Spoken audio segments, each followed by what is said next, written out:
Assalamualaikum warahmatullahi wabarakatuh. Perkenalkan, nama saya Bina Widya Fitri, mahasiswa tingkat 2 program studi D3 Rekam Medis dan Informasi Kesehatan Poltekkes Kemenkes Tasikmalaya.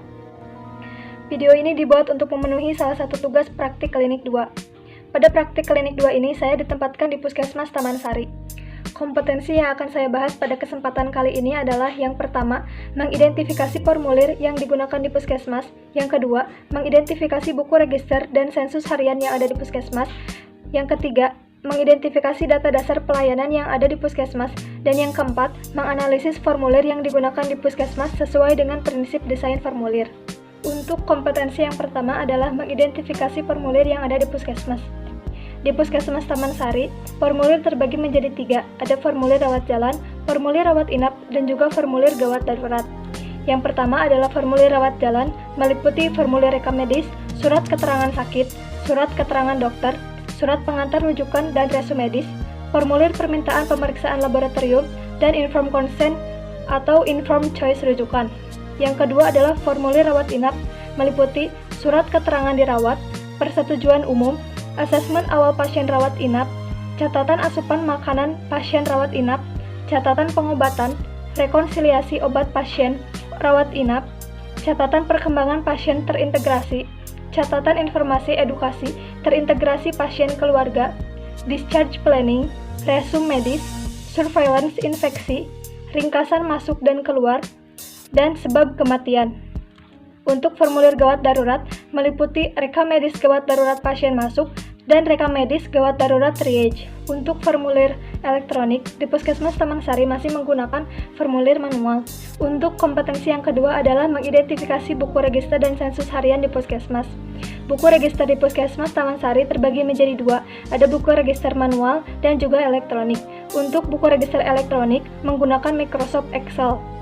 Buku register ini digunakan di setiap poliklinik, meliputi poli umum, poli KIA atau KB, poli gigi, poli anak, poli tuberkulosis, kefarmasian, dan laboratorium.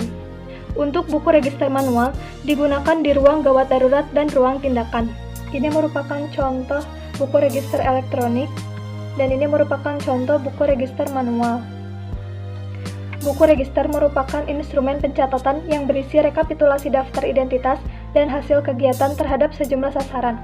Menurut Permenkes nomor 31 tahun 2019, register paling sedikit memuat identitas puskesmas, identitas sasaran, kegiatan dan hasil kegiatan terhadap sasaran, dan identitas pelaksana kegiatan. Register di Puskesmas Taman Sari sudah sesuai dengan kriteria tersebut. Untuk yang kedua adalah sensus harian. Sensus harian di Puskesmas Taman Sari sudah menggunakan sistem aplikasi e-Puskesmas. Salah satu contohnya adalah sensus kunjungan, yang digunakan untuk mendata jumlah kunjungan pasien yang datang ke setiap poliklinik di Puskesmas Taman Sari. Sensus tersebut diisi setelah pelayanan selesai dilaksanakan. Hal tersebut sesuai.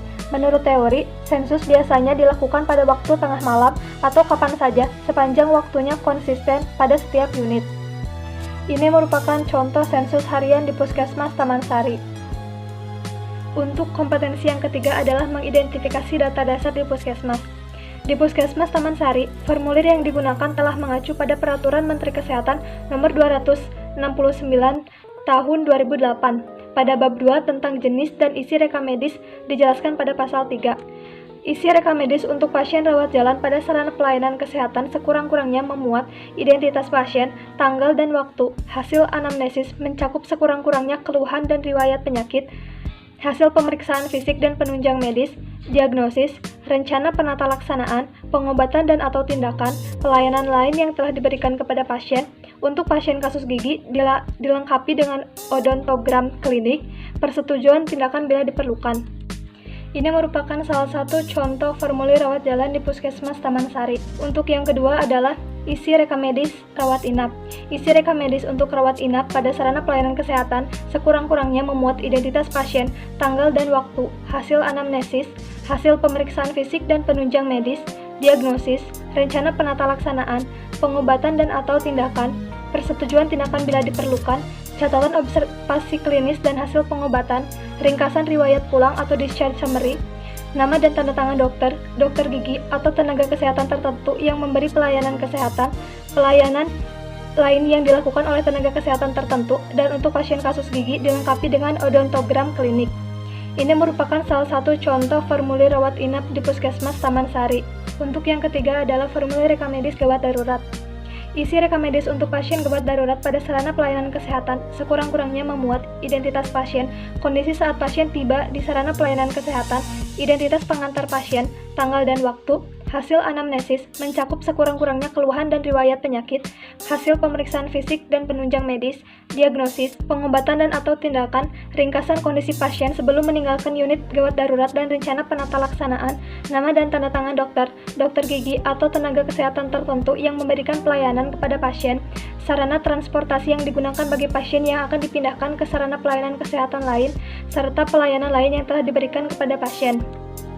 Ini merupakan salah satu contoh formulir gawat darurat yang digunakan di Puskesmas Taman Sari. Untuk kompetensi yang keempat adalah menganalisis formulir berdasarkan prinsip desain formulir. Di sini saya akan mengidentifikasi salah satu formulir di Puskesmas Taman Sari berdasarkan 3 aspek. Yang pertama aspek fisik, yang kedua aspek anatomi, dan yang ketiga ada aspek isi. Untuk yang pertama adalah aspek fisik. Formulir ini menggunakan tinta berwarna hitam. Untuk bahan kertasnya adalah HVS, bentuk potret, ukuran A4, 21 x 29,7 cm. Untuk tebalnya yaitu 75 GSM, karbonasi tidak diperlukan. Untuk yang kedua adalah aspek anatomi. Pada bagian heading formulir rekam medis pasien, terdiri dari identitas instansi, meliputi nama, logo, dan juga alamat instansi. Kemudian judul, yaitu rekam medis pasien, serta ada identitas pasien. Pada bagian ini, tidak terdapat tanggal penerbitan, nomor formulir, nomor revisi, tanggal revisi, dan juga nomor halaman. Karena formulir terdiri dari 1 halaman, dalam formulir tidak terdapat introduction karena judul sudah mewakili isi dari formulir. Kemudian untuk bagian instruction, dalam formulir hanya ada 1 instruksi yang terletak di bagian kiri bawah formulir. Untuk bagian body, margin, yaitu batas atas 1 cm, batas bawah 0,8 cm, batas kanan 1 cm, dan batas kiri 2 cm. Untuk spasi 1 cm, rules sudah sesuai, type, style, calibri, dan cambria. Kemudian cara pencatatan yaitu manual. Untuk bagian close tidak terdapat bagian untuk mencatat tempat, namun terdapat bagian untuk mencatat tanggal dan waktu, serta tanda tangan dan nama terang petugas kesehatan yang melakukan pelayanan. Untuk catatan tambahan dalam formulir tidak ada. Berikut ini merupakan lembar evaluasi formulir pada formulir rekam medis pasien. Yang pertama adalah, apakah formulir tersebut mudah diisi atau dilengkapi? Jawabannya adalah tidak, karena instruksi pengisian dalam formulir tersebut tidak lengkap, sehingga akan ditemukan kesulitan saat mengisi formulir. Yang kedua, apakah tercantum instruksi pengisian dan letaknya sudah benar? Jawabannya adalah tidak, karena hanya tercantum 1 instruksi pengisian dalam formulir tersebut yang terletak di bagian kanan bawah formulir. Menurut teori, instruksi bisa diletakkan pada bagian depan formulir kalau terdapat tempat yang cukup. Apabila diperlukan instruksi lebih detail, sisi balik formulir bisa digunakan. Untuk yang ketiga, apakah formulir tersebut terdapat heading yang cukup jelas? Jawabannya adalah tidak. Pada formulir tersebut sudah terdapat judul dan alamat dari pasienkes tersebut, namun tidak terdapat identifikasi formulir dan tanggal penerbitan formulir. Yang keempat, apakah nama dan alamat sarana pelayanan kesehatan tercantum pada formulir? Jawabannya adalah iya. Nama dan alamat serta logo pelayanan sudah tercantum dalam formulir.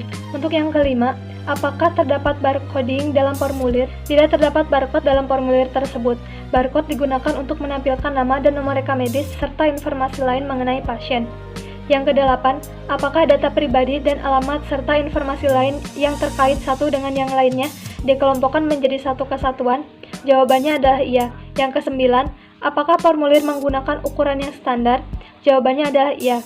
Ukuran kertas yang digunakan pada formulir sudah sesuai yaitu A4. Hal ini dapat mempermudah dalam penyatuan dan penyimpanan dengan formulir yang lain. Yang ke-10, apakah margin atau batas tepi disediakan cukup untuk keperluan hole punch? Jawabannya adalah iya. Margin batas kiri adalah 2 cm. Hal itu sudah cukup untuk keperluan hole punch. Yang ke-11, apakah shading digunakan untuk memisahkan dan penekanan area-area pada formulir? Jawabannya adalah iya. Yang ke-12, apakah checkbox digunakan pada formulir untuk menyediakan ruang pengumpulan data? Jawabannya adalah iya. Checkbox sudah digunakan dalam formulir tersebut, Sekian yang dapat saya sampaikan. Mohon maaf apabila ada kesalahan. Wabillahi taufiq wal hidayah. Wassalamualaikum warahmatullahi wabarakatuh.